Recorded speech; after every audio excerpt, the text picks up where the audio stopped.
నమస్కారం.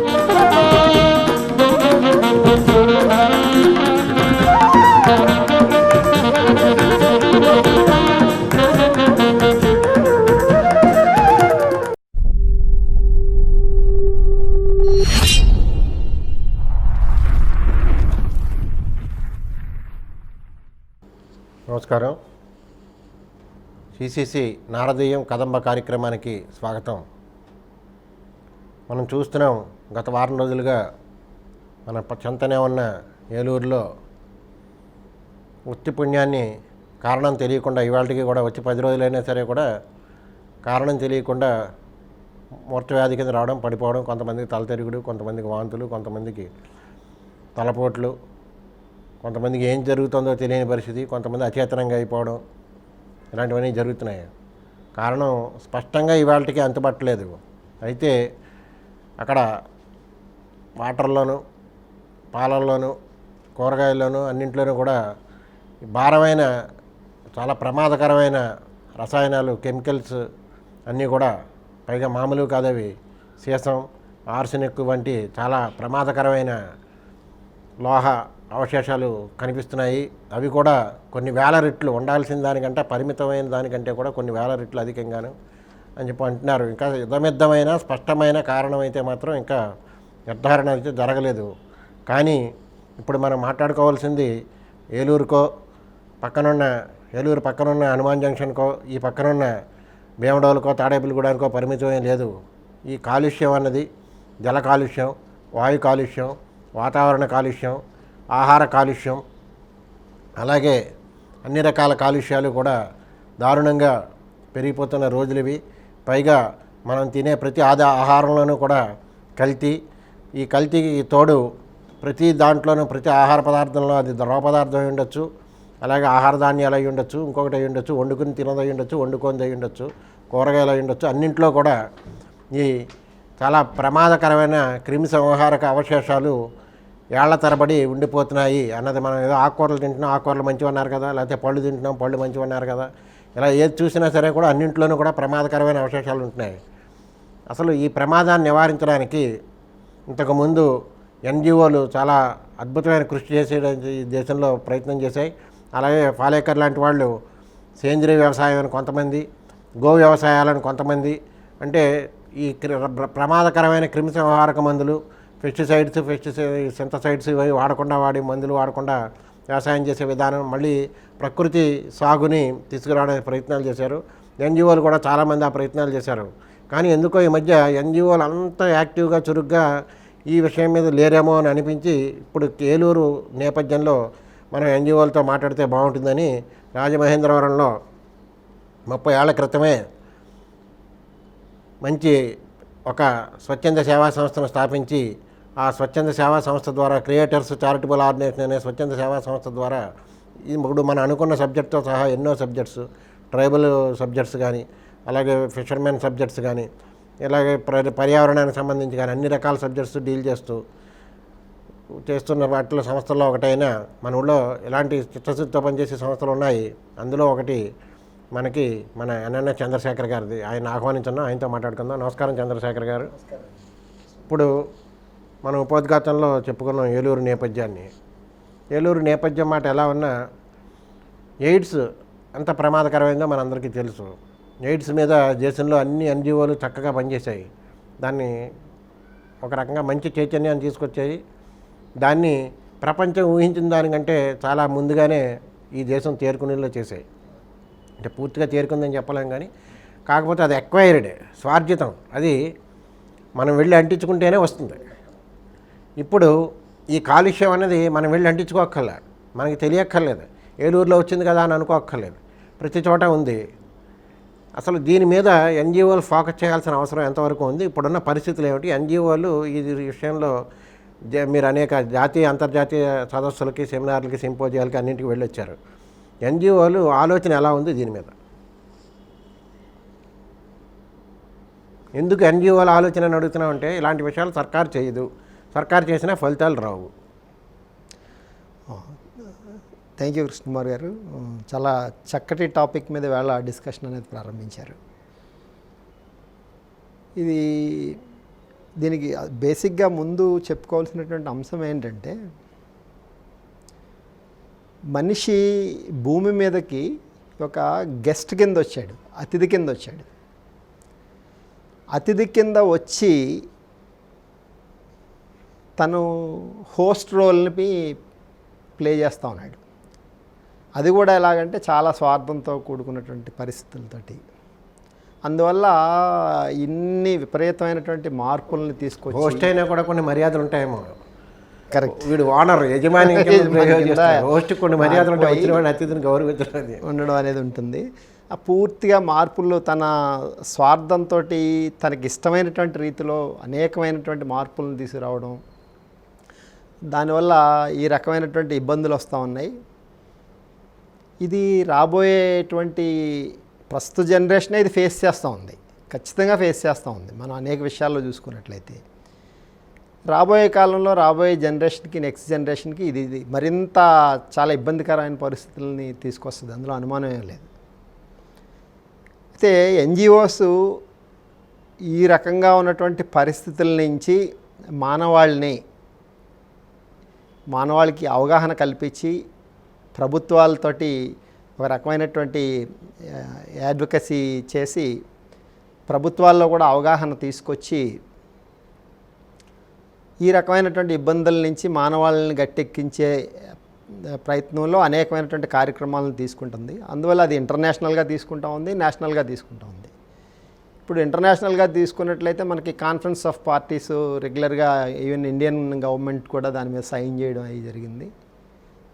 అది సెండైలో, తర్వాత ఈ ప్యారిస్లో అక్కడ ఎప్పుడు జరుగుతూ ఉంటే ఇంటర్నేషనల్గా జరుగుతూ ఉన్నటువంటి అంశాలు. అయితే ఇక్కడ ప్రధానంగా మనం చెప్పుకోవాల్సినటువంటి ఇదేంటంటే, ప్రజల్లో దీని మీద కొంతవరకు అవగాహన వచ్చింది ఇటీవల కాలంలో, ఇంకా చాలా వరకు రావాల్సినటువంటి అవసరం ఉంది. ప్రజల్లో కన్నా ముందు ప్రభుత్వాధినేతలు ఎవరైతే ఉన్నారో వాళ్ళలో చాలా చాలా అవగాహన రావాల్సినటువంటి అవసరం ఉంది. ఉదాహరణకు మనం తీసుకున్నట్లయితే అమెరికన్ ప్రెసిడెంట్, ఇప్పుడు వెళ్ళిపోతున్నటువంటి అమెరికన్ ప్రెసిడెంట్ ట్రంప్ పారిస్ ఒప్పందం నుంచి వైదొలిగిపోయాడు, కాన్ఫరెన్స్ ఆఫ్ పార్టీస్ నుంచి వైదొలిగిపోయాడు.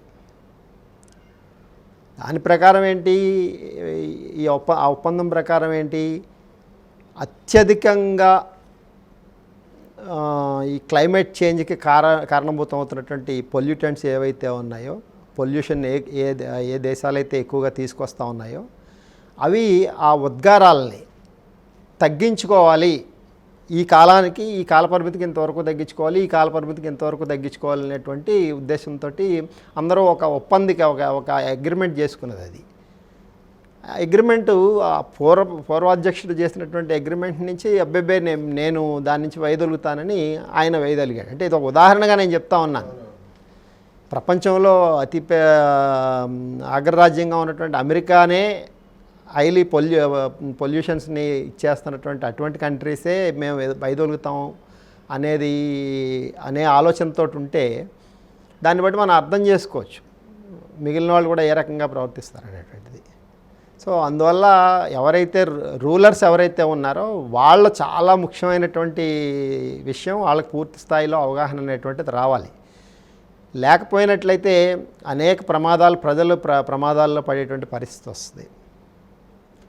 సో ఎన్జిఓస్ అయితే ఆ స్థాయిలో అందరినీ సమీకరించుకొని అటు ప్రభుత్వాలకి వెళ్ళి వాళ్ళతోటి మాట్లాడి అడ్వకసీ చేసి, లాబియింగ్ చేసి వాళ్ళ అవగాహన తీసుకొచ్చి, అదేవిధంగా క్షేత్రస్థాయిలో కూడా ప్రజల్లో అవగాహన కల్పించి దీని మీద వాళ్ళని మోటివేట్ చేసి మొత్తం అందరినీ ఒక డయాస్ మీదకి తీసుకొచ్చి ఏవైతే ఇప్పటివరకు మీరు చెప్పినటువంటి ఈ పొల్యూటెంట్స్ అవి ఉన్నాయో, ఈ క్లైమేట్ చేంజ్ కండిషన్స్ ఏవైతే ఉన్నాయో వాటి మీద అవగాహన కల్పిస్తూ ఎన్జిఓస్ తమ పాత్రను తాము పోషిస్తూ ఉన్నారు, అందులో అనుమానం లేదు. అంటే మేబీ కొద్ది కాలం కొంచెం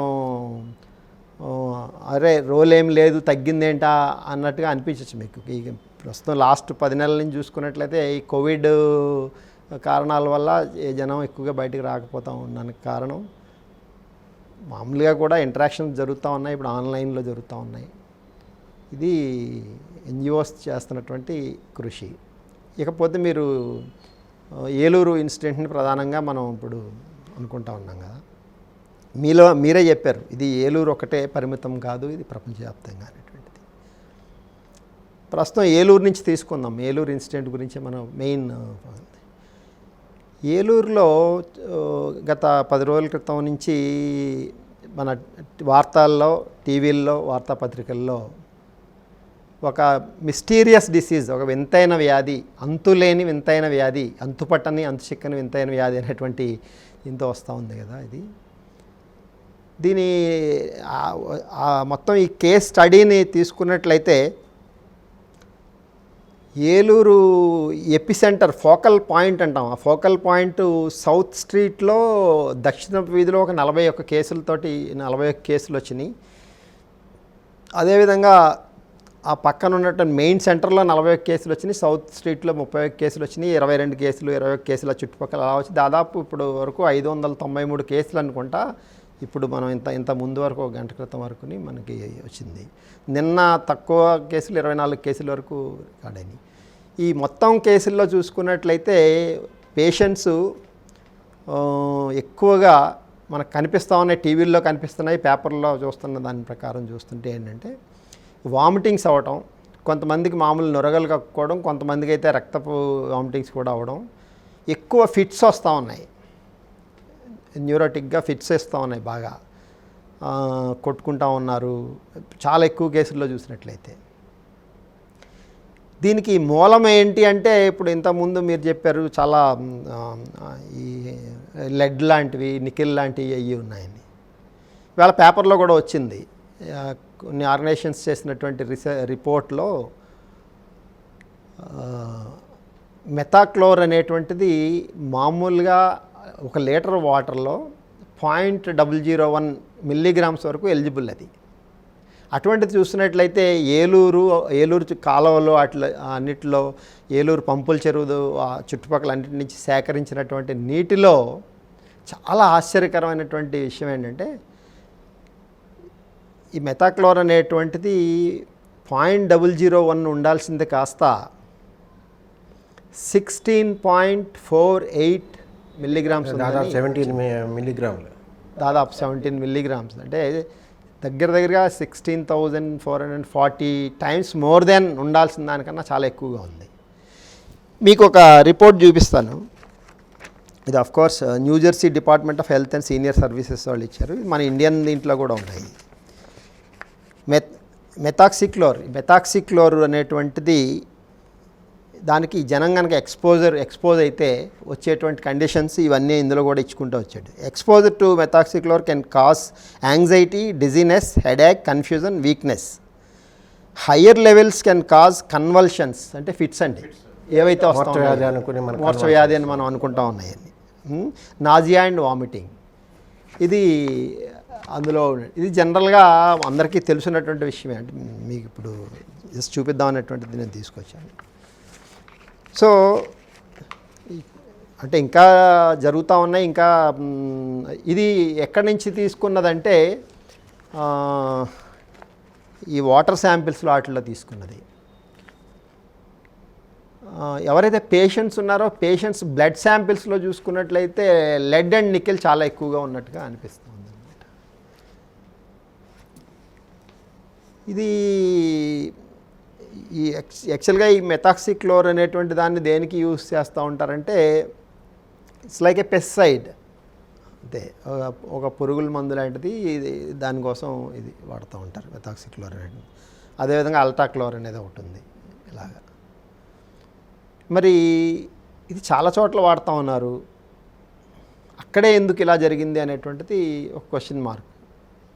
అది ఫర్దర్ రిపోర్ట్స్ వస్తే తప్పించి ఇది ఎందువల్ల జరిగింది ఏంటనేటువంటిది ఇన్వెస్టిగేషన్ ఇంకా జరిగితే తప్పించి బయటకు వస్తుంది. సరే, ఏదేమైనా కానీ ఈ రకమైనటువంటి పొల్యూషన్. ఇంకో విషయం ఏంటంటే ఇండియన్ బ్లడ్లో నికెల్ శాతం చాలా ఎక్కువ ఉంటుంది అనేటువంటిది ఒకటి టేక్ ఇట్ గ్రాంటెడ్. అంటే మనం మీరన్నట్టు ఇంతకుముందు బయట అనేక రకాలైనటువంటి కాలుష్యాల్లో వాయు కాలుష్యం, నీటి కాలుష్యం, ఆహార కాలుష్యం, అనేక కాలుష్యాల్లో మధ్యన సగటు భారతీయుడు తన జీవితాన్ని కొనసాగిస్తూ ఉన్నాడు. ఇది ఎందువల్ల అంటే ఇంతకుముందు మనం మాట్లాడుకున్నట్టు కొంతమంది ఉండేటువంటి కొన్ని శక్తుల యొక్క సెల్ఫ్ సెంటర్డ్ యాటిట్యూడ్ వల్ల జరుగుతూ ఉంది. ఈ పొల్యూషను విపరీతంగా పెరిగిపోతున్నందువల్ల ఏమవుతూ ఉందంటే ఏలూరు చుట్టుపక్కల అక్కడ పొలాలు లేకపోతే అది కానీ ఈవేళ తీసుకున్నట్లయితే భారతదేశంలో ఎక్కువగా, ప్రపంచం మొత్తం అలా ఉంది, భారతదేశంలో చూసుకున్నట్లయితే డర్టీ డజన్ అని ఒక 12 రకాలైనటువంటి వీటిని పాప్స్ అంటాం, పెర్సిస్టెంట్ ఆర్గానిక్ పొల్యూటెంట్స్ అంటాం అనమాట. వీటిని అంటే నిరంతర సేంద్రియ కాలుష్యకారకాలు అవి. అంటే ఇంతకుముందు మన చిన్నప్పుడు విన్నాం, గుర్తుందో లేదో, ఎండ్రిన్ అని. అటువంటి ఒక 12 రకాల వాటిని బ్యాన్ చేస్తా. దానికి 1974లో అమెరికా DDTని బ్యాన్ చేసింది, మనం కూడా బ్యాన్ చేసాం. కానీ బయట ఎక్స్టర్నల్ యూజ్కి మాత్రం దాన్ని ఉపయోగిస్తూ ఉన్నారు. బ్యాన్ చేసినా సరే ప్రొడక్షన్ బ్యాన్ చేశారు, యూసేజ్ బ్యాన్ చేశారు. మనం పేరు మార్చి మళ్ళీ తయారు చేస్తాం. మన పేరు కొద్దిగా మార్చి. బాగా చెప్పారు. సో ఈ రకమైనటువంటి ఈ పొల్యూటెంట్స్ ఏవైతే ఉన్నాయో, ఎండ్రిన్ అన్నారు కదా మీరు. అప్పుడు జనరల్గా నేను రైతువారి కుటుంబం నుంచి వచ్చిన వాడిని కాబట్టి ఎవడు ఎందుకు చచ్చిపోయినా, ఏం తాగి చచ్చిపోయినా ఎండ్రిన్ తాగేది. కరెక్ట్. ఎండ్రిన్ అంత ఇదైపోయింది. ఎండ్రిన్ తర్వాత ఎండ్రిన్ బ్యాన్ చేశారు, కానీ ఎండ్రిన్ కంటే ప్రమాదకరమైన డెమోక్రాను, నోవక్రాను ఇవన్నీ వచ్చేసినాయి కానీ ఇప్పటికీ ఎండ్రిన్ అంటారు. ఎండ్రిన్ కంటే ప్రమాదం. ఓల్డ్ జనరేషన్ అందరూ కూడా ఎండ్రిన్ తాగడండి. ఎండ్రిన్ తాగిన వాడిని బతికించడం కూడా చాలా ఈజీ. అంటే వెంటనే కనుక్కుంటే కుంకుడుగా రసం పట్టించి అందులో చాలా ఫేమస్. మనం ఇక్కడ సందర్భం వచ్చింది కాబట్టి చెప్పుకోవాలి. మన రాజమహేంద్రవరానికి 5 ఏళ్ల పాటు పార్లమెంట్ సభ్యులుగా పనిచేసిన డాక్టర్ కేవీఆర్ చౌదరి గారు ఇందులో రైతువారీ కుటుంబాల్లో ఎవరైనా ఎండ్రిన్ తాగితే సకాలంలో కనుక 1 గంట లోపల కనుక ఆయన దగ్గరికి తీసుకెళ్ళగలిగితే ఆయన దగ్గరికి వెళ్ళిన వాడు పోయినవాడు అంటే ఎవడు లేడు. అంత ఎక్స్పర్ట్ డాక్టర్గా ఆయన పార్లమెంట్ సభ్యులుగా పనిచేసిన కేవీఆర్ చౌదరి గారు ఎండ్రిన్ తాగిన కేసుల్లో అంత 100% కేసులు ఆయన అలా చేసిన ఇదే ఎంతోమందిని రక్షించాడు. అలా రక్షించిన వాళ్ళకి దిక్కు ఇవ్వడం లేక ఎవరైనా వదిలేస్తే వాళ్ళని కూడా కాపాడి ఆయనే దగ్గర ఇది చేసుకున్న సంఘటనలు కూడా మనందరికీ తెలుసు. అది ఆయనకున్న గొప్పదనం. అవునండి, కరెక్ట్. మీరు చెప్పిన కేసు అయితే మీరు ఈ టాపిక్ తీసుకొచ్చారు కాబట్టి చెప్తా ఉన్నాను. నా చేతిలో ఫ్రెండ్ ఒక అతను పాపం కొన్ని కారణాల వల్ల, ఫ్యామిలీ డిస్టర్బెన్స్ వల్ల రైల్వే స్టేషన్లో దిగి మందు తాగి, అదే మీరన్న ఎండ్రిన్ తాగి, ఇది ఇప్పుడు కాదు జరిగింది, 1979-80s తాగి రిక్షాలో రాజమండ్రి వచ్చి తల్లి దగ్గర వచ్చాడు. ఆవిడ వెంటనే హాస్పిటల్ తీసుకెళ్తే డాక్టర్ అబ్బినేని వెంకటరావు, అప్పుడు డాక్టర్ విమలమ్మ హాస్పిటల్లో డాక్టర్గా ఉండేవారు ఆయన, MD. ఆవిడ రిక్షాలో తీసుకెళ్తూ, రే చంద్రశేఖర్ వీడు మందు తాగేశాడు రా అంటే, గబుక్కుని శనివారం మధ్యాహ్నం జస్ట్ నేను అప్పుడే భోజనానికి వెళ్తూ అక్కడ బయట ఆగాను, పిలిచారు. వెళ్ళేటప్పటికి అబ్బినేని వెంకటరావు గారు పాపం అప్పటికే నురగలు కక్కేస్తూ ఉన్నాడు. అతని పేరు చెప్పడం లేండి, నురగలు కక్కేస్తూ ఉన్నాడు. హాస్పిటల్ తీసుకెళ్తే అబ్బినేని వెంకటరావు గారు ఇన్నేసి ఫైల్స్ ఎలా తీసుకుని ఎలా అని వాటిని కొట్టి గబగబా ఇంజక్షన్ లోడ్ చేసి ఎక్కి చాలా ప్రయత్నం చేశాడు. ఈయన వామిటింగ్ చేసుకోవడం, ఆ వామిటింగ్ని నేను తీసుకెళ్ళి ఇలా చేతులతో పెట్టి వాష్ బేసిన్లో వంపడం అలాగే జరిగింది. కానీ పాపం 10 నిమిషాలు, పావు గంటలు చనిపోయాడు. అంటే అంతా సరే. ఆ టాపిక్ అంటే ఇది ఎంత తాగిన వాడికి అంత ప్రమాదకరం. అసలు కనీసం దాని గాలి పీల్చినా కూడా, ఈ పాప్స్ యొక్క గాలి పీల్చినా కూడా ఎంత తీవ్రంగా ఉంటుందంటే అండి, మళ్ళీ ఈ సబ్జెక్ట్ మర్చిపోతామేమో, ఈ 10 రోజుల నుంచే కదా ఈ టీవీల్లో, పేపర్లో వస్తుంది. నేను మళ్ళీ దీని దగ్గరికి వస్తాను ఇప్పుడు ఈ సబ్జెక్ట్ దగ్గరికి. కానీ వార్తలు ఏ రకంగా వస్తూ ఉన్నాయంటే, ఇప్పుడు అంత ముందే 10-15 రోజుల నుంచి కూడా అనేక మందిలో ఈ రకమైనటువంటి లక్షణాలు కనిపించడం, ప్రైవేట్ డాక్టర్ల దగ్గరికి వెళ్ళడం, చేయించుకోవడం, ట్రీట్మెంట్ చేయించుకోవడం ఇవి జరిగినాయి అని చెప్పేసి. అంటే ఈ కేసులు, ఈ 500-600 కేసులు రాకపోతే ఆ 20 మందో 30 మందో ఎవరైతే వెళ్ళి ట్రీట్మెంట్ చేయించుకున్నారో అవి మరుగున పడిపోయి ఉండేవి. ఈ 500-600 కేసులు బయటకు వచ్చినాయి కాబట్టి ఇప్పుడు 15 రోజులు ముందే చేయించుకున్నారు అనేటువంటిది ఇప్పుడు బయటకు వచ్చింది. అదేవిధంగా మీరు తీసుకున్నట్లయితే ఈ 5-6 జిల్లాల్లో ఇంచుమించుగా అన్ని జిల్లాల్లో మన వరకు లేదా ఈవెన్ ఒరిస్సా, బీహార్లు కూడా నేను విజిట్ చేశాను. అక్కడ కూడా అనేక స్కూల్స్ పొలాల మధ్యలో ఉంటాయండి. ఈ పొలాల్లో మనం అనుకున్నటువంటి పెస్టిసైడ్స్, పురుగు మందులు కొడతా ఉంటారు కదా. కొడతా ఉంటే ఈ గాలి వెళ్ళి ఏమవుద్దంటే స్కూల్లో ఉన్న పిల్లలకు తగులుతూ ఉంటుంది. కొంచెం బాగా కిటికీల దగ్గరగా ఉండి బయటకు ఎక్స్పోజ్ అయిన వాళ్ళకి ఏమవుద్దంటే అది పీల్చి ఒక అరగంట గంట అయ్యేటోడికి సాయంత్రం ఇంటికి వెళ్ళగానే కళ్ళు తిరిగినట్టు, ఏదో డిజీనెస్, అనీజీనెస్ ఇవన్నీ వస్తాయి. అక్కడ ఎవరికీ అవగాహన లేదు, అటు పిల్లాడికి అవగాహన లేదు, అటు కొట్టేవాడు ఎవరైతే పురుగు మందు కొడతా ఉన్నాడో అతనికి అవగాహన లేదు, మాస్టర్ ఎవరైతే ఉంటారో వాళ్ళకి అవగాహన లేదు. ఎంతసేపు ఏంటి ఆ స్మెల్ వస్తుంది అని ఏ ముక్కు గుడ్డ అడ్డం పెట్టుకుని కాస్త ఆయన్ని తిట్టుకుంటూ అలా కొంచెం దూరంగా ఇటేపు కొట్టుకోలేకపోతే స్కూల్ అయిపోయాక పొద్దుటే కొట్టు ఇలా ఏదో చెప్తూ ఉంటారు తప్పించి, ఈ పిల్లాడు ఇంటికి వెళ్ళేటప్పటికి ఈ రకమైన లక్షణాలు వచ్చి పేరెంట్స్ దగ్గర ఏదో కొంచెం తలనొప్పిగా ఉంది అలా ఇలా ఉన్నా నువ్వు ఇష్టం వచ్చినట్టు ఆడుతున్నావని ఏదో ఇంకోటి వాళ్ళకి తెలియదు కదా ఇవన్నీ. ఇలాగ అనేక సందర్భాల్లో అనేక కేసులు కాసేపు ఉండేటప్పుడు 1 గంట 2 గంటలు అయ్యేటప్పుడు మళ్ళీ నార్మల్ అవ్వడం ఇవి జరుగుతూ ఉంటాయి. ఇది మాకు బాగా ఎందుకు తెలుసు అంటే ఈ డిజాస్టర్ రిస్క్ రిడక్షన్లో విపత్తుల యొక్క ఇంపాక్ట్ని తగ్గించేటువంటి దీంట్లో ఈ స్కూల్స్లో వెళ్ళి చిల్డ్రన్కి కూడా child centre disaster risk reduction అని ట్రైనింగ్ శిక్షణ కార్యక్రమాలను ఇస్తూ ఉంటామండి.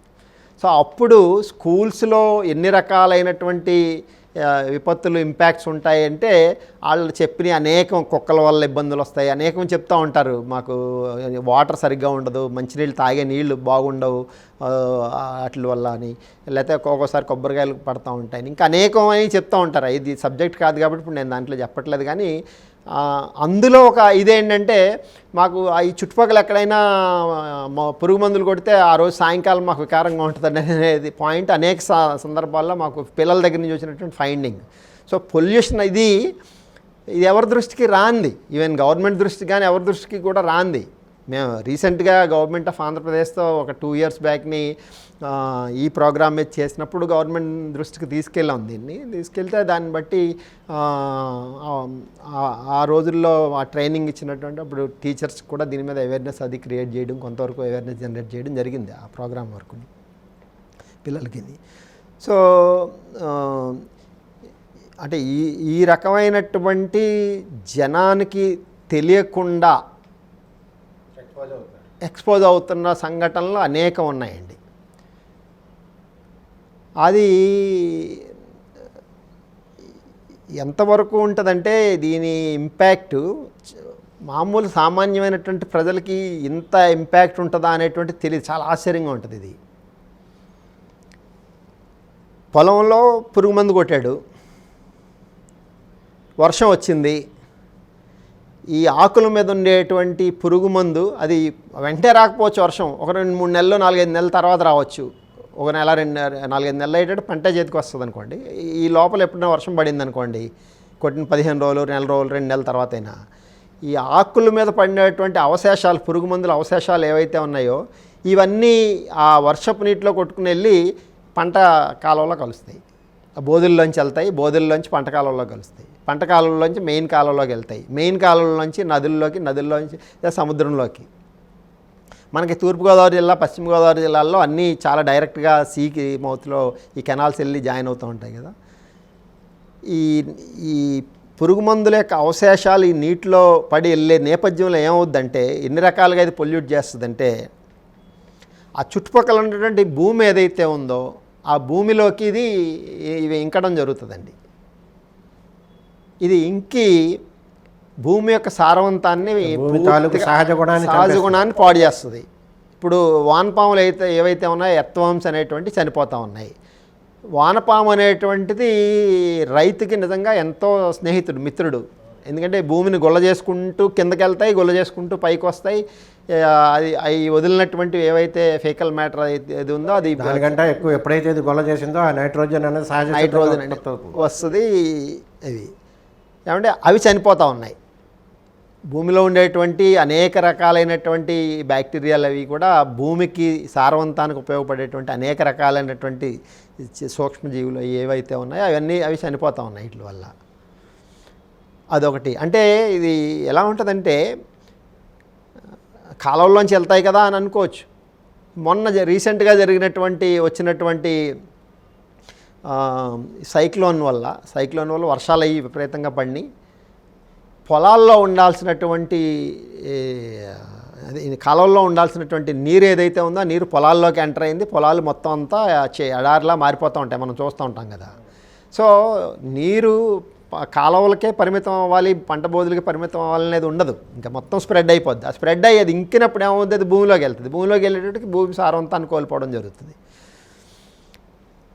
దీనివల్ల ఇంకా ఏ రకమైనటువంటి పొల్యూషన్ జరుగుతూ ఉంటుంది అంటే ఇవన్నీ వెళ్ళి సముద్రంలో కలుస్తాయి కదండి. సముద్రంలో కలిసే చోట మడడువులు ఉంటాయి. మడడువులు మనకు తెలుసు, ఇక్కడ కోరింగా వైల్డ్ లైఫ్ శాంక్చురీ అనేది చాలా ఫేమస్.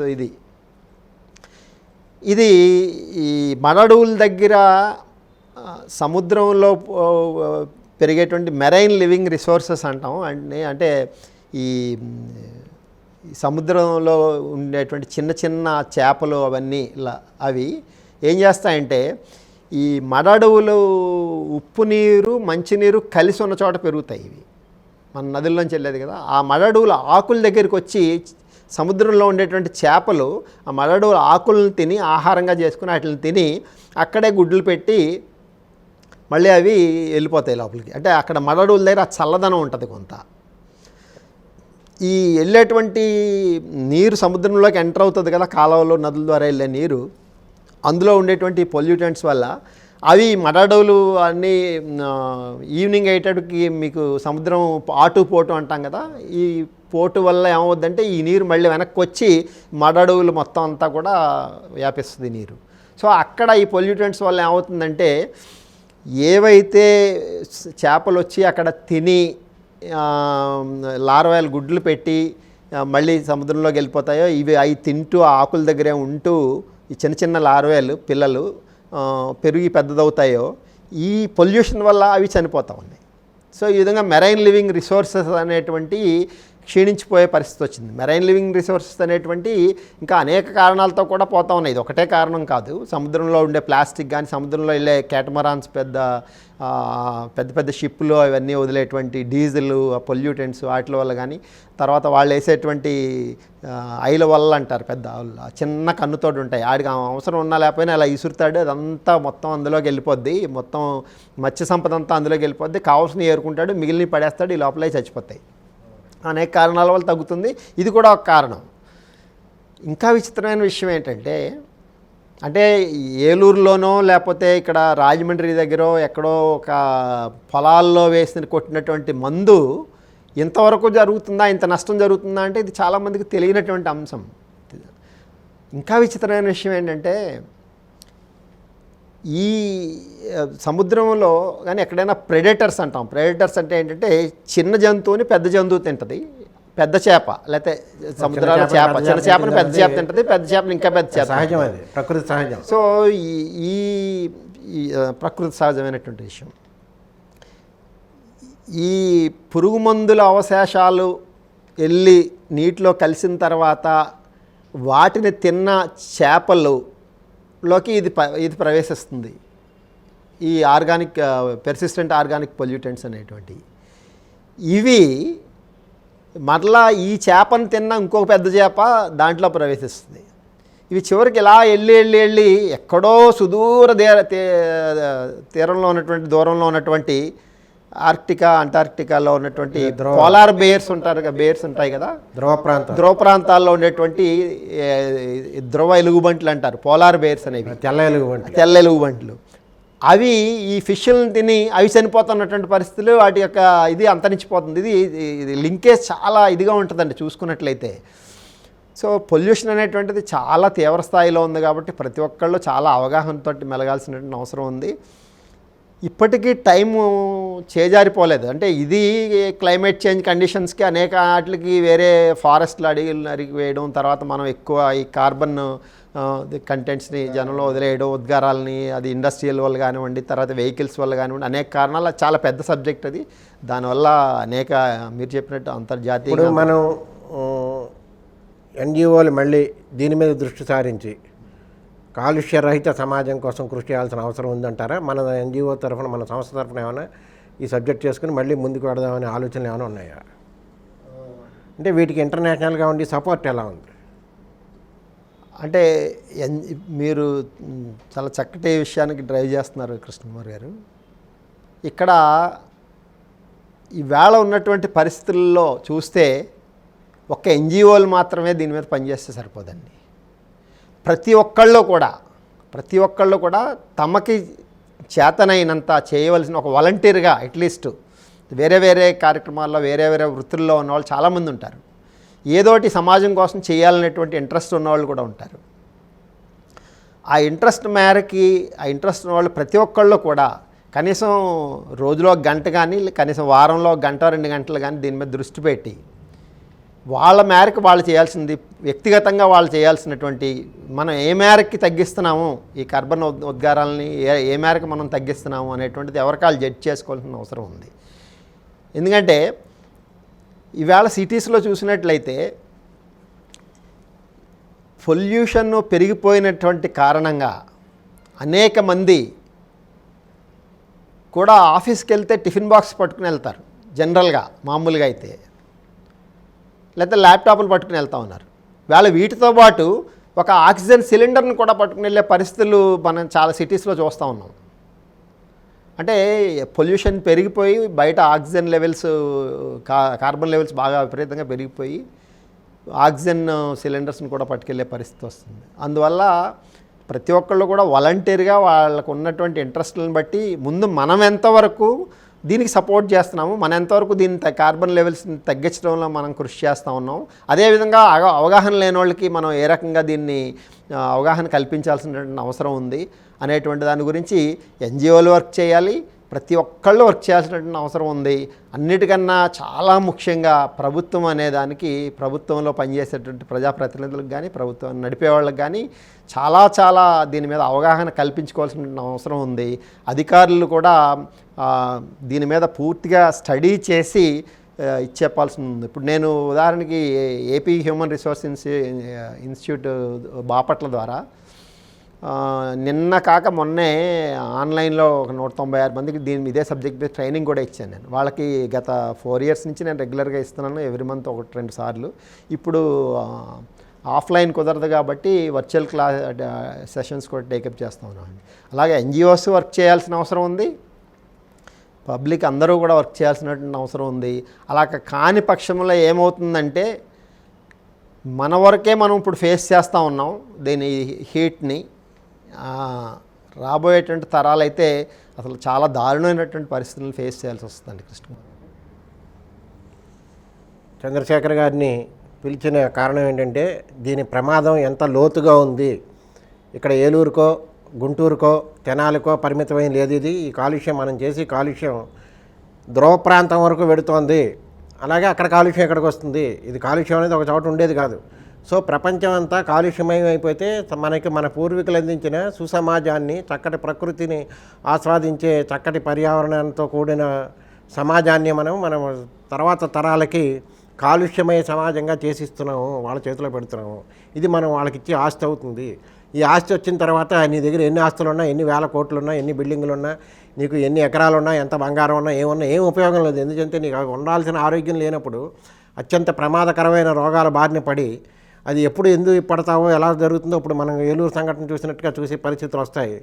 చేత అందరూ కూడా చంద్రశేఖర్ గారు చెప్పినట్టుగా ప్రతి ఒక్కళ్ళు కాన్షియస్గా ఉండి, అవగాహనతో ఉండి, చైతన్యంతో ఉండి మన వంతు మనం కాలుష్యమయం కాకుండా ఏం చేస్తున్నాము అన్న ఆలోచనకు వస్తే, ఎవరు తనం వాళ్ళు ఆలోచించుకుంటే బాగుంటుంది.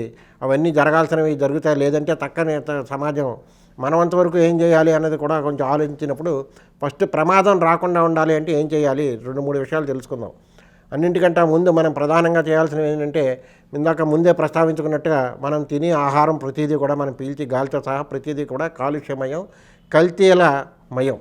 కల్తీలు, కాలుష్యం ఈ 2 కూడా ఉన్నాయి మనకి. వీటి నుంచి మనం పైగా ఈ ఉద్గారాల గురించి ఇందాక చాలా చక్కగా వివరించారు. ఈ రెసిడ్యూస్, ఈ అవశేషాల బారిన మనం పడకుండా ఉండాలంటే మీరు తీసుకునే ప్రతి ఆహార వస్తువు, అది కూరగాయలు అయి ఉండొచ్చు, ఆకుకూరలు అయి ఉండొచ్చు, ఇంకోటి అవ్వచ్చు, నాన్ వెజ్ పదార్థాలు అయి ఉండొచ్చు, వీటన్నింటినీ సహజంగా వచ్చే ఉప్పు, న్యాచురల్ ఉప్పు అని ఉంటుంది కదా, దాన్ని కళ్ళ ఉప్పు అంటాం. ఇప్పుడు అదంటే సహజంగా ఉప్పు అని ఎందుకు చెప్పుకోవాల్సి వస్తుందంటే మనం ఉప్పు కూడా ప్యాకెట్మయం అయిపోయిన స్థితిలో ఉన్నాం మనం. చేత సహజ సిద్ధంగా రిప్పే కళ్ళ ఉప్పు, దాన్ని ప్రతి వాళ్ళు వాడండి. దాన్ని తీసుకుని ప్రతి వస్తువుని కనీసం ఒక పావు గంట నుంచి అరగంట సేపు ఆ ఉప్పులో నానబెట్టుకుని తీసి కొంతలో కొంత పూర్తిగా పోతాయని మనం చెప్పలేం, కానీ కొంతలో కొంత క్రిమిసంహారాలు పోవచ్చు.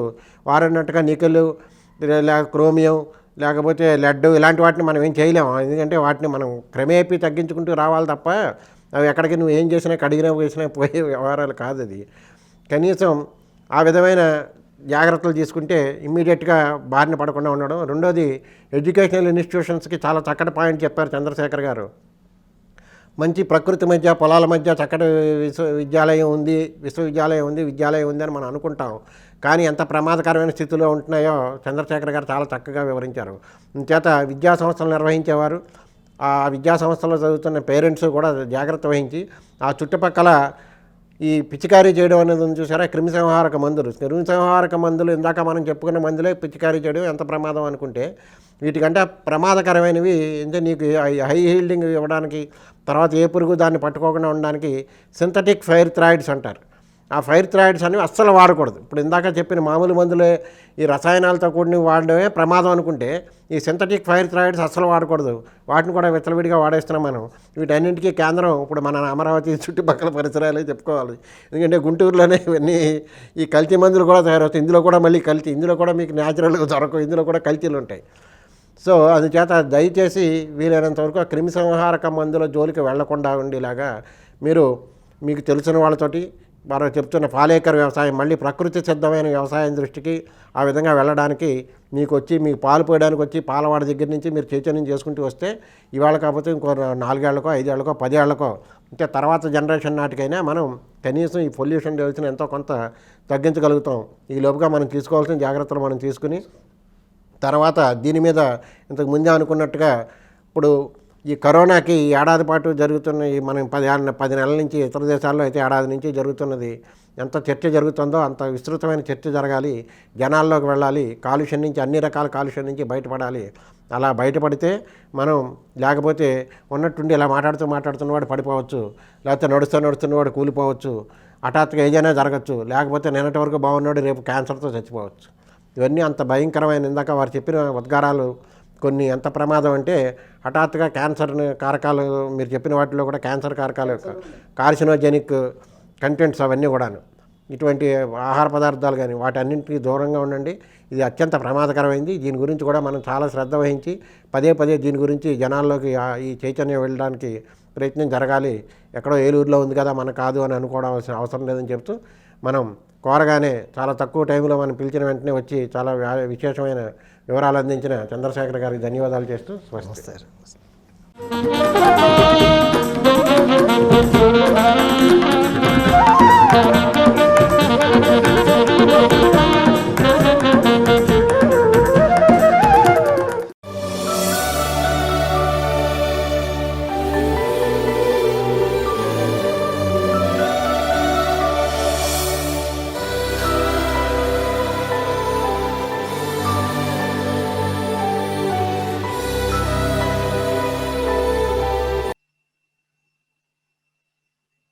నమస్కారం. నారదీయం కదంబ కార్యక్రమంలో మనసారామ అంశానికి స్వాగతం.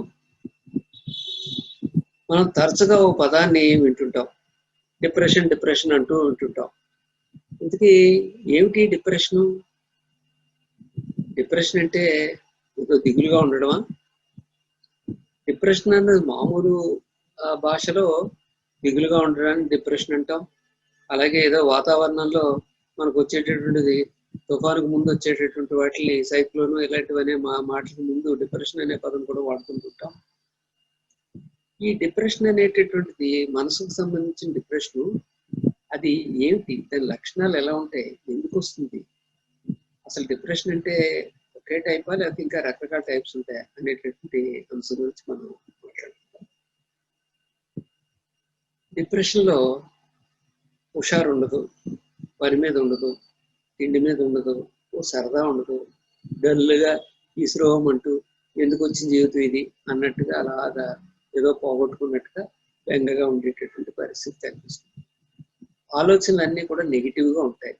అంటే గతం గుర్తొచ్చి అప్పుడు అలా జరిగిందేంటి, అలా జరగకుండా ఉంటే ఎంత బాగుంది, నేను ఎందుకు పనికిరాను, వేస్ట్ ఫెలోని, నాకు ఎప్పుడు ఇలాగే జరుగుతుంది, ఇప్పుడు నాకు ప్రెజెంట్ ఏం బాగాలేదు, ఫ్యూచర్ కూడా ఏ హోప్స్ ఏం లేవు, నాకు ఎవరు కూడా ఏ హెల్ప్ చేయలేరు, అందరూ కూడా నన్ను అదలా చూస్తున్నారు, అలాంటి వేస్ట్ ఫెలో అసలు బతకడం కంటే పోతేనే గొడవ ఉండిపోతుంది అని ఈ విధమైనటువంటి అంత నెగిటివ్ టాక్ కింద ఉండేటటువంటి పరిస్థితి డిప్రెషన్. ఎప్పుడైనా సరే తాత్కాలికంగా వచ్చి ఆ డిప్రెషన్ తగ్గిపోవడం అనేటటువంటి చాలా మందికి సిచ్యువేషనల్ గా ఏదో ఓ పూట ఓ రోజు ఉండేటటువంటి చాలా మంది జరుగుతుంది. అలాగే ఏదైనా మనకి బాగా కావాల్సిన వ్యక్తిని పోగొట్టుకున్నప్పుడు, లేకపోతే ఒక ముఖ్యమైన వస్తువుని పోగొట్టుకున్నప్పుడు అప్పుడు కూడా ఒక విధమైనటువంటి బెంగ లాంటిది, గ్రీఫ్ అలాంటిది కూడా వస్తుంది. కానీ డిప్రెషన్ అనేటటువంటి పదం మనం కనీసం 15 రోజుల నుంచి అలా నిలబడిపోయింది అనేటప్పుడు మనం డిప్రెషన్ అనే పదాన్ని వాడతాం. ఈ డిప్రెషన్ సామాన్యంగా 2 రకాలుగా ఉంటుంది. ఏంటంటే పరిస్థితులకి రియాక్షన్గా వచ్చేటటువంటి ఒక రకం డిప్రెషన్ అయితే, పరిస్థితులతో సంబంధం లేకుండా ఆటోమేటిక్గా అంటే బ్రెయిన్లో ఉండేటటువంటి బయోకెమికల్ రిసెప్టార్స్లో వచ్చేటటువంటి ఆ మార్పు వల్ల, అంటే అక్కడ ఆ కెమికల్ పదార్థాలు ఊరేటటువంటి పరిస్థితుల్లో వచ్చే తేడాల వలన వచ్చేటటువంటి డిప్రెషన్ ఇంకోటి. పరిస్థితులకి రియాక్షన్గా వచ్చేది రియాక్టివ్ డిప్రెషన్ అనుకుంటే, లోపల బ్రెయిన్ లోపల కణాల్లో ఉండేటటువంటి మార్పుల్లో జీవరసాయన పదార్థాల యొక్క మార్పులతో వచ్చేటటువంటిది, అది ఉత్తుకున్నాన్ని వచ్చేసేటటువంటిది. అంటే లోపల సెరోటోనిన్ ఇలాంటి పదార్థాలు ఉంటాయి, వాటిల్లో ఉండేటటువంటి మార్పుల వలన ఆ సెరోటోనిన్ తగ్గిపోయేటప్పటికి ఇలాంటి డిప్రెషన్ లాంటివి వచ్చేస్తుంటాయి. ఇది ఎండోజెనస్ డిప్రెషన్ అన్న పదంలో. అలాగే డిప్రెషన్ అనేటటువంటిది అది ఇప్పుడు ఈ ఎండోజెనస్ డిప్రెషన్ ఉందనుకోండి, తెల్లారుజామున మెలకు వచ్చేస్తుంది, ఏ 3 2 మెలకు వచ్చేస్తుంది, ఇంకా అప్పటి నుంచి నిద్రట్టడం మానేస్తుంది. ఆ తర్వాత పొద్దున పూట చాలా డల్గా హోప్లెస్గా ఉంటుంది, సాయంత్రం అయిపోయింది ఓ మాదిరిగా పర్లేదు అన్నట్టు. అదే ఈ రియాక్టివ్ డిప్రెషన్ ఉందనుకోండి, అది పొద్దున పూట ఏమో కొంచెం పర్లేనట్టే ఉంటారు, సాయంత్రం అయ్యే కొద్ది బాగా డల్గా తయారవుతారు, రాత్రి నిద్ర పట్టడం కూడా కష్టం అవుతుంది, ఓసారి నిద్ర పట్టిన తర్వాత పర్వాలేదు బాగానే నడిచిపోతుంది. అలాగే ఇందులో ఈ డిప్రెషన్లో కూడా కొంతమందికి సైకోటిక్ లక్షణాలు కూడా వస్తాయి. సైకోటిక్ లక్షణాలు అంటే ఎలా ఉంటాయంటే హాలుసినేషన్స్, భ్రమలు అనమాట. అంటే అందరూ తను ఏదో తిట్టుకుంటున్నట్టు, అంటే వీడు వేస్ట్ ఫెలో రాయడు, ఇంకా చచ్చిపోటేటి, చచ్చిపో ఇలా ఏమో మాటలు పడుతున్నట్టు, లేకపోతే ఏదో అపార్థాలు చేసుకోవడం, వాడు ఎందుకు మూసుకుంటుంటే అదిగో నా పరిస్థితి ఎలా పోయింది కాబట్టి వాడు మూస్తున్నాడు, వాడు ఎందుకో ముఖం చిట్లు ఇస్తే అవునులే ఇంక నా బతికింతే అదిగో ముఖం కూడా చిట్లు ఇస్తున్నాడు, నాకేమీ లేదు, ఇంకా నాకు మొత్తం అంత లోపలంతా పాడైపోయింది, నాకు ఆస్తి అంత మొత్తం పోయినట్టే, ఏ రావు ఇంకెంతా వేస్టే అని ఒక విధమైనటువంటి బలమైనటువంటి విద్యా నమ్మకాల్లోకి వెళ్ళిపోతుంటారు. ఇలాగా సైకోటిక్ లెవెల్లో కూడా వెళ్ళిపోతుంటారు. ఇలాగా ఈ డిప్రెషన్ ఉండేటటువంటి వాళ్ళకి కొంతమందికి యాంగ్జైటీ కూడా, అంటే టెన్షన్ కూడా బయలుదేరుతుంది. ఈ టెన్షన్ ఉండేటప్పటికి ఎలా ఉంటుందంటే ఏదో తెలియని ఆందోళన, గాబరా, ఏదో జరిగిపోద్ది, ఏదో మనసు కీడు శంకిస్తున్నట్టు ఉంటుంది. ఏంటంటే నిజానికి భయం కారణమే ఉండదు, అయినా కానీ ఏదో ఆందోళన. అంటే ఈ డిప్రెషన్తో పాటు కొంతమంది టెన్షన్ కూడా తయారవుతుంది. ఈ టెన్షన్ ఎక్కువగా ఉండేటప్పుడు రెస్ట్లెస్గా తయారవుతారు, ఊరికే యాజిటేటెడ్గా ఏదో పచారు చేస్తూ ఉంటారు. అదే టెన్షన్ పెద్ద లేదనుకోండి, ముందులో అలా ఈశ్వరమంటే పడుతుంది. అలాగే చాలా మందికి ఆకలి ఉండదు, కానీ కొంతమందికి ఈ డిప్రెషన్ తట్టుకోవడానికి ఊరికి తినేయడం మొదలుపెడతారు. అలా కూడా కొంతమంది జరుగుతుంది. అక్కడ నొప్పి, ఇక్కడ నొప్పి, నీరసం ఇలాంటి లక్షణాలు కూడా కనిపిస్తుంటాయి ఈ డిప్రెషన్. ఈ డిప్రెషను ఇది అంత అరుదేం కాదు, ఇది చాలా తరచుగా ఉంటుంది. ముఖ్యంగా ఆడవాళ్లలో, స్త్రీలలో 5గురిలో కనీసం ఒక్కళ్ళకి జీవితంలో ఎప్పుడైనా సరే డిప్రెషన్ రావడానికి అవకాశం ఉంది. అంటే అంత కామన్ ప్రాబ్లం అన్నమాట. ఈ డిప్రెషన్ రిలేటెడ్.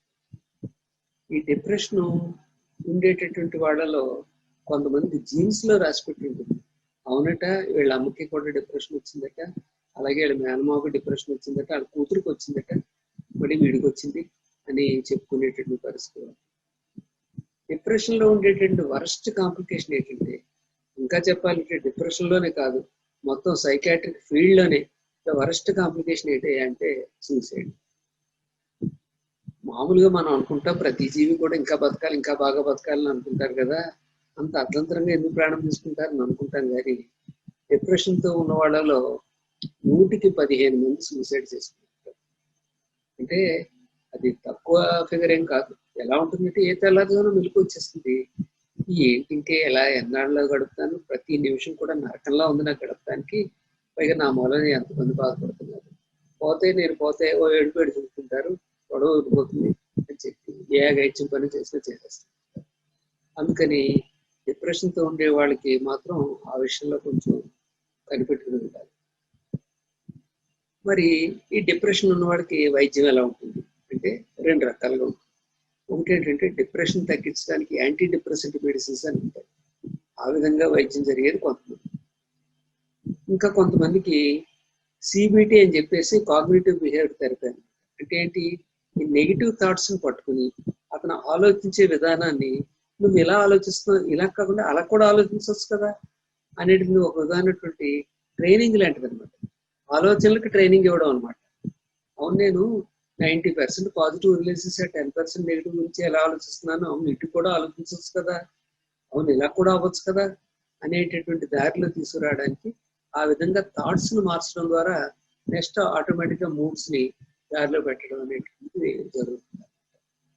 ఇది కొంతమందికి 2 అవసరం అవుతాయి, కొంతమందికి ఏదో ఒకటితోనే సరిపోతుంది. ఇంకోటి ఏంటంటే ఈ డిప్రెషన్ తగ్గించే మందులు పనిచేయడానికి టైం ఎక్కువ పడుతుంది. కనీసం 3 వారాలకి తక్కువగా ఉన్న పడుతుంటుంది. ఈ లోపు వీళ్ళు కంగారు పడిపోతుంది. అలాగే ప్రతి ఏ మెడిసిన్ అన్నా సరే డిప్రెషన్ తగ్గించే మందు ప్రతి ముగ్గురులో ఇద్దరికి ఉపయోగం కలుగుతుంది, ఒకరికి ఉపయోగం కలగకూడదు. అలాంటి వాళ్ళకి ఇంకో యాంటీ డిప్రెసివ్ వాడాలి. ఈ విధంగా నడుస్తుంది. ఈ డిప్రెషన్ ఉండేటటువంటి వాళ్ళలో ఇంకో రకం ప్రాబ్లం ఒకటి ఉంటుంది. దాన్ని బైపోలార్ డిజార్డర్ అంటారు. ఈ బైపోలార్ డిజార్డర్ అంటే ఏమిటంటే, డిప్రెషన్ లో అధైర్యం స్టేజ్ ఉంటే, ఈ డిప్రెషన్ కి ఆపోజిట్ గా ఉండేటటువంటి స్టేజ్ అతిధైర్యం స్టేజ్, మ్యానియా అనమాట. మ్యానిక్ ఫేజ్ అంటారు. ఆ మ్యానిక్ ఫేజ్ లో ఏం జరుగుతుందంటే, ఓవర్ యాక్టివ్ గా ఓవర్ టాకెటివ్ గా తయారైపోతాడు. హుషారుగా 4 కబుర్లు ఎక్కువ చెప్పడం, తిరిగేడు, అవి చక్కబెట్టాడు, ఈ చక్కబెట్టాడు, నన్ను మించిన వాడు లేడు అన్నట్టుగా మంచి గ్రేట్ గా గ్రాండ్ గా ఫీల్ అవడం, అలాగే చిన్నదానికి చిరుకురులాడడం, కోపడడం, తర్వాత ఇంకా అన్నాడు కూడా కొంచెం తలంచిపోయే మనిషి అలా, అదెందుకు అలా జరగాలి, ఇదెందుకు జరగాలి, ఆ మినిస్టర్ అయితే లెక్కేటి, కలెక్టర్ అయితే లెక్కేటి, క్యూలో నిలబడమను అని ఇలాగా. అలాగే తన అభిరుచులకు తగ్గట్టుగా అభిరుచుల్ని మరీ ఓవర్ చేసేసి, లక్షల వ్యాపారం చేసేవాడు కోట్లలో చేసేద్దాం, ఏదో రోజు ఒక పావుగంట భక్తిగా జపం చేసుకునేవాడు యజ్ఞాలు చేయించేద్దాం, సోమవారం తీసుకొద్దాం, లేకపోతే ఇంకా ఎక్కడన్నా 100 రూపాయలు ఇవ్వాల్సిన చోట 1000 రూపాయలు ఇచ్చేసి పోనీ బతుకుతాడు బాగా. 10th క్లాస్ ఫెయిల్ అయినాడు కూడా నేను నా లెవెల్కి ఐఏఎస్ కలెక్టర్ అవ్వాలి నేను ఇప్పుడు, ఈ విధంగా స్పీడ్ అయిపోవడం అనమాట. ఇది అతి ధైర్యం స్టేజ్. కొంతమందికి కొన్నాళ్ళు అధైర్యం స్టేజ్, కొన్నాళ్ళు నార్మల్, కొన్నాళ్ళు మళ్ళీ అతి ధైర్యం స్టేజ్, ఇలా మారుతుంది. పేషెంట్ డిప్రెషన్ లో ఉన్నప్పుడు ఎక్కువ సఫర్ అవుతాడు, తనే చెప్తాడు బాధలన్నీ. అదే ఈ స్పీడ్ లో ఉన్నప్పుడు అవే నేను చాలా బాగున్నాను, నాకు వైద్యం ఏంటి, నన్ను తీసుకెళ్తారేంటి అని చెప్పేసి తను అర్థం చేసుకోలేడు. కూడా ఉండే వాళ్ళకి అర్థం అవుతుంటుంది ఏంటి ఇలా తయారవుతుంది. మళ్ళీ స్పీడ్ నుంచి డిప్రెషన్ లోకి వెళ్ళిపోయిన తర్వాత, అయ్యయ్యో అప్పుడు ఆ స్పీడ్ టైంలో అలా ప్రవర్తించానేంటి, అందరినీ ఎలా మాట్లాడేశాను, వాళ్ళు ఏమనుకున్నారు ఏంటో అని మళ్ళీ గిల్ట్ ఫీల్ అవుతుంది. ఇప్పుడు ఇలా బైపోలార్ ప్రాబ్లం ఉన్న వాళ్ళకి స్పీడ్ ఫేజ్ లో ఉంటే స్పీడ్ తగ్గడానికి మందు లేదు, డల్ స్టేజ్ లో ఉంటే డల్ తగ్గడానికి మందు లేదు, రెండూ లేకుండా మధ్యస్థంగా ఉన్నప్పుడు అటు స్పీడ్ అవ్వకుండా డల్ అవ్వకుండా అలా సెంటర్లో వెళ్ళడానికి మందు లేదు. కార్డియాలజీలో లో ఉంటుంది అనమాట వైద్యం. ఇది ఇలాంటి ప్రాబ్లమ్స్ ఉన్న వాళ్ళకి ఏదో తీసి అవతల పారేసేలాగా క్యూర్ లాగా ఉండవు, అన్ని కూడా ఎలా ఉంటాయంటే మేనేజ్ చేయడానికి ఉంటుంది అనమాట. అంటే ఏ స్టేజ్ ఉంటే ఆ స్టేజ్ తగ్గట్టుగా మెడిసిన్స్ వాడుకోవడం జరుగుతుంది. మీకు నేను ఇప్పుడు ఈ డల్నెస్ స్పీడ్ స్టేజ్ల గురించి చెప్పేటప్పటికి మీకు ఇమీడియట్ గా ఖచ్చితంగా మీకు తెలిసిన వాళ్ళు ఎవరో ఒకళ్ళు గుర్తొస్తారు. అవును, వాడు మూడీ ఫీల్ అనుకుంటుండే వాళ్ళు కొన్నాళ్ళేమో డల్ అయిపోతుండేవాడు, ఇసురోమం అంటాను, మళ్ళీ కొన్నాళ్ళు ఇంకా వాడిని పట్టుకోలేకపోయేవాడు గుర్తొస్తుంది. అలాగే కొంతమంది రాజకీయ నాయకులు కూడా కొన్నాళ్ళు ఓవర్ స్పీడ్ అయిపోతుంటారు, మళ్ళీ కొన్నాళ్ళు డల్ అయిపోతుంటారు. ఇంకా మనం పేర్లు అవి చెప్పుకోవడం కాదు, కానీ అలాగా ఈ స్పీడ్ అయినప్పుడు వాళ్ళలో ఉండేటటువంటి అంతా విపరీతమైన చైతన్యం వచ్చేస్తుంది. కానీ అది ఒక్కోసారి బిడుచుకోవడం కూడా జరుగుతుంది. ఏదేమైనప్పటికీ కూడా ఈ బైపోలార్ ఇల్నెస్ అనేటటువంటిది మనిషి యొక్క మనుగడకి, అతని యొక్క వ్యక్తిత్వాన్ని కొంచెం దెబ్బతీసేలాగా, సోషల్ రిలేషన్స్ దెబ్బతీసేలాగా చేస్తుంది. కాబట్టి మనం అది కనిపెట్టుకుని దానికి తగ్గట్టుగా చికిత్స చేసుకోవడం మంచిది అవుతుంది అన్నమాట. ఇది డిప్రెషన్, దాని యొక్క ఆపోజిట్ ఫేజ్ యొక్క కథా కమాంశం. మళ్ళీ ఇంకొక మనసరామ ఎపిసోడ్లో కలుసుకుందాం. సెలవు.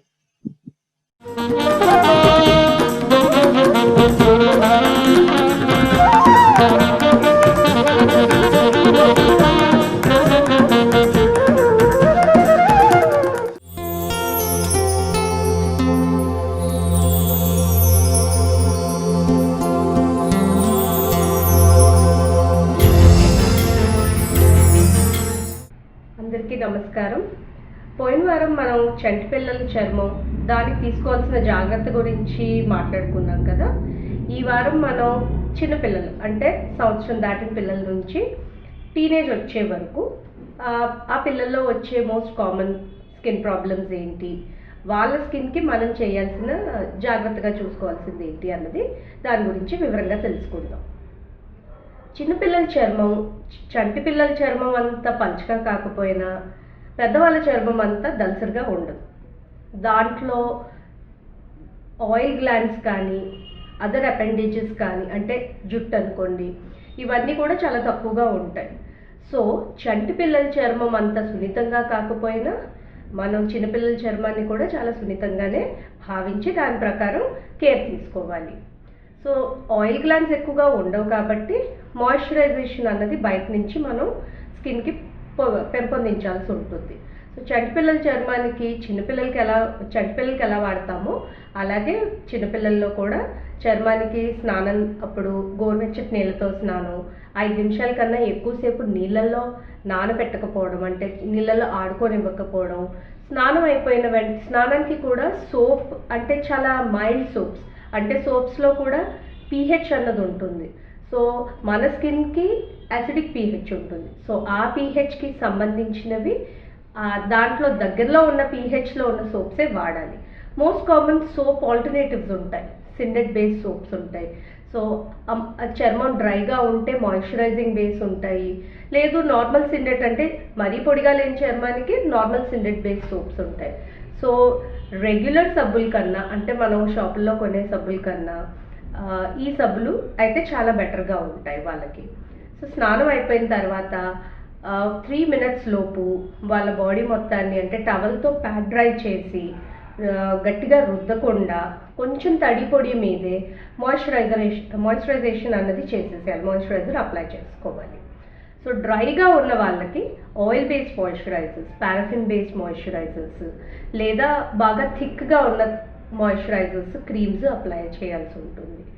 అదే నార్మల్ స్కిన్, అంటే అటు పొడిగా కాకుండా అటు ఆయిలీగా కాకుండా ఉన్నప్పుడు అలాంటి పిల్లల చర్మానికి ఏంటంటే స్నానం అయిపోయిన తర్వాత లోషన్ బేస్డ్ మాయిశ్చరైజర్స్ అప్లై చేయాలి.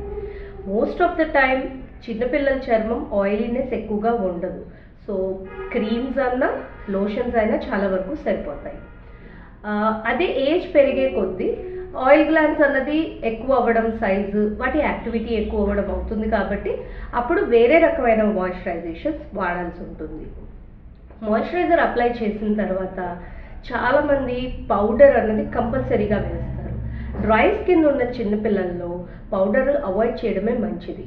అంతగా మనకు పౌడర్ వేసుకోవాలి అనిపించిస్తే బాడీ ఫోల్డ్స్, అంటే మెడ దగ్గర లేదా చంకల్లో బాడీ ఫోల్డ్స్లో ఎక్కడైతే చెమట ఆగి ఉండే ఛాన్సెస్ ఎక్కువగా ఉంటాయో ఆ బాడీ ఫోల్డ్స్లో పౌడర్ రాసుకుంటే మంచిది. ఇంకోటి ఏంటంటే పిల్లలు బాగా యాక్టివ్గా ఉంటారు, ఫిజికల్ యాక్టివిటీ లెవెల్స్ చాలా ఎక్కువగా ఉంటాయి. హాట్ అండ్ హ్యూమిడ్ ఎన్వైరన్మెంట్, చుట్టుపక్కల వేడిగా బాగా అంటే సమ్మర్లో చూడండి అలాంటి ఎన్వైరన్మెంట్ ఉన్నప్పుడు వాళ్ళు స్వెట్టింగ్ అయ్యే ఛాన్సెస్, వాళ్ళకున్న ఎనర్జీ లెవెల్స్కి వాళ్ళకున్న ఫిజికల్ యాక్టివిటీకి చెమట ఎక్కువగా పడుతుంది. అలాంటప్పుడు వాళ్ళకి 2 సార్లు స్నానం చేయించడం చాలా మంచిది. అండ్ స్నానం అయిపోయిన తర్వాత సేమ్ రొటీన్ మాయిశ్చరైజేషన్ అనేది కంపల్సరీ.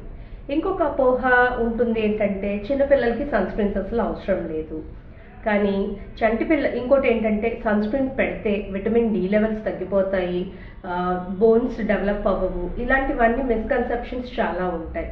కానీ సన్ స్క్రీన్ అన్నది ప్రతి చైల్డ్లో పెట్టకపోయినా మనం అంటే ఇండియన్ స్కిన్ విఆర్ఎన్ Fitzpatrick type 4 to type 5. So ఏంటంటే మనకి మెలనిన్ కంటెంట్ అంటే నలుపు అన్నది స్కిన్లో ఆల్రెడీ ఉంటుంది కాబట్టి మనకు ఆల్రెడీ కొంచెం సన్ ప్రొటెక్షన్ అన్నది ఎలాగూ ఉంటుంది. కానీ కొందరు పిల్లల్లో చాలా వరకు బుగ్గల మీద తెల్ల తెల్లగా ప్యాచెస్ లాగా అనిపిస్తాయి. అది అందరూ ఏమనుకుంటారంటే విటమిన్ లోపం వల్ల వచ్చిన ప్యాచెస్ అనుకుంటారు. కానీ మోస్ట్ కామన్లీ ఏంటంటే అది పి ఆల్బా లేదా పిఎంఎల్ఈ అంటాము, లైట్ ఎరప్షన్తో సంబంధం ఉంటుంది. సో అలాంటి కండిషన్స్ ఉన్న పిల్లలకి సన్ స్క్రీన్ అన్నది కంపల్సరీగా పెట్టాలి. నాకు సన్ స్క్రీన్ పెట్టాలి అనేసరికి ఎలాంటి సన్ స్క్రీన్ అన్నది ఇంపార్టెంట్, అది వచ్చే వారం మనం తెలుసుకుందాం.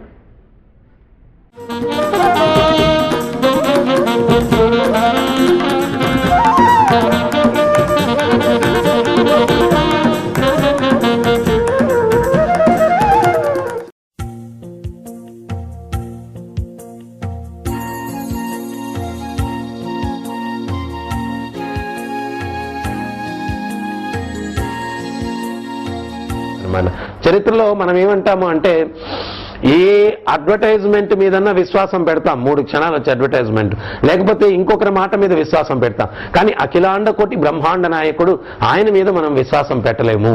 ఆయన ఏమన్నా చేయగలడు, ఆయన సర్వస్వతంత్రుడు, మన యొక్క యోగక్షేమాలు ఆయన చూసుకోగలడు అన్నటువంటి విశ్వాసం ఉండాలి. చరిత్రలో ఒక రాజు ఒక ఆయన ఉన్నాడంట, ఆయన చాలా పుణ్యాత్ముడు. ఆయన పక్క రాజు చాలా దుర్మార్గుడంట. అయితే ఆ దుర్మార్గుడైనటువంటి రాజు ఎప్పుడు కూడా ఈ పుణ్యాత్ముడైనటువంటి రాజు మీదకి దండయాత్రకు వచ్చేవాడు, ఎప్పుడు ఓడిపోయేవాడు.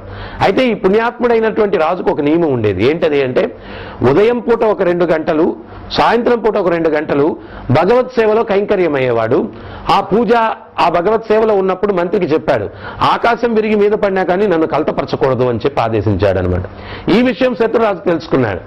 ఆయన పూజలో ఉన్నప్పుడు కలతపరచద్దు అని చెప్పాడు కాబట్టి అటువంటప్పుడు మనం ఆక్రమణ కానీ చేసినట్లయితే అప్పుడు మనం సులభంగా ఆయన జయిస్తాము అని చెప్పి అదే సమయంలో యుద్ధానికి వచ్చాడనమాట. మరి ఈయనేమో రాజుగారు పూజలో ఉన్నారు, మంత్రులు సేనాధ్యక్షులు మరి రాజుగారి ఆదేశం ఆ సమయంలో నన్నేమీ కలత పెట్టద్దు అని చెప్పి అందుకని చెప్పి వాళ్ళందరూ కూడా ఉన్న సైన్యాన్ని సమాయత్తం చేసుకొని యుద్ధానికి బయలుదేరి వెళ్ళారు. అక్కడ వాళ్ళు వెళ్ళేసరికి ఆ శత్రు సైన్యం పూర్తిగా నాశనం అయిపోయి ఆ శత్రురాజు బందీగా నిలబడి ఉన్నారు. వీళ్ళు వెళ్ళి పట్టుకొని తీసుకుని వచ్చారనమాట. ఈ లోపల రాజుగారి పూజ అయిపోయింది, ఆయన పూజా మందిరం నుంచి బయటకు వచ్చారు. ఈ శత్రురాజును బందీగా తీసుకొని వచ్చి నిలబెట్టారనమాట. అప్పుడు రాజుగారు అంటున్నారు, ఏం జరిగింది అన్నాడు. మీరు పూజలో ఉన్న సమయంలో యుద్ధానికి వచ్చాడు, మేము వెళ్ళేసరికే ఆయన బందీ అయి నిలబడి ఉన్నారు, పట్టుకొని వచ్చామన్నాడు. అప్పుడు ఆ శత్రురాజు ఏమంటున్నాడు అంటే, అయ్యా నేను మీకు జీవితం అంతా ఊడిగం చేసుకుని గడుపుతాను, అయితే నాదొక చిన్న మనవి. మీ సైనికుల్లో ఒక నల్లని వాడు ఉన్నాడు, ఆ వ్యక్తి ఎంత వీరోచితంగా పోరాడాడు అంటే నా జీవితంలో అటువంటి వీరుణ్ణి నేను చూడలేదు. ఆ ఒక్క వ్యక్తి నా సర్వ సైన్యాన్ని నాశనం చేసేశాడు. ఆ సైనికుడిని ఒక్కసారి పిలిపిస్తే తనివి తీరా వాడిని నేను చూసుకొని మీకు ఊడిగం చేస్తూ నా జీవితం గడిపేస్తాను అన్నాడు. మీకు అర్థమైందో లేదో, ఆ నల్లని సైనికుడు ఆ నల్లని కన్నయ్య సేవలో ఈ రాజు కైంకర్యమై ఉండడం వల్ల అరే నా మీద ఇంత విశ్వాసం పెట్టి ఆయన పూజలో నిమగ్నమైపోయి ఉన్నాడని చెప్పి ఆ భగవంతుడే ఒక నల్లని సైనికునిలాగా వెళ్ళి ఆ శత్రువు యొక్క సైన్యాన్ని చీల్చి చెండాడాడనమాట. ఈ రకంగా మనం విశ్వాసాన్ని ఎప్పుడైతే పెంపొందించుకుంటామో ఆ భగవంతుడు మన యొక్క యోగక్షేమాలు చూసుకుంటాడు. సో అందువల్ల భక్తిలో ముఖ్యంగా విశ్వాసం అన్నటువంటిది అవసరం. అయితే మన వాళ్ళు అంటారనమాట, విశ్వాసం అంటున్నారు స్వామి, భక్తి అంటే విశ్వాసం అంట. మరి దేనికి లేదండి విశ్వాసం? భోంచేస్తూ ఉన్నాం, దాంట్లో విషయం ఏమన్నా ఉంది అంటే తినగలమా? బస్సు ఎక్కుతూ ఉన్నాం, డ్రైవర్కి డ్రైవింగ్ వచ్చో లేదో అనుకుంటే మనం ప్రయాణం చేయగలమా? ప్రతి ప్రతి దాని మీద ప్రతి ఒక్క అడుగు తీసి అడుగు పెట్టాలంటే ఎవరో ఒకరి మీద విశ్వాసం పెట్టాలా.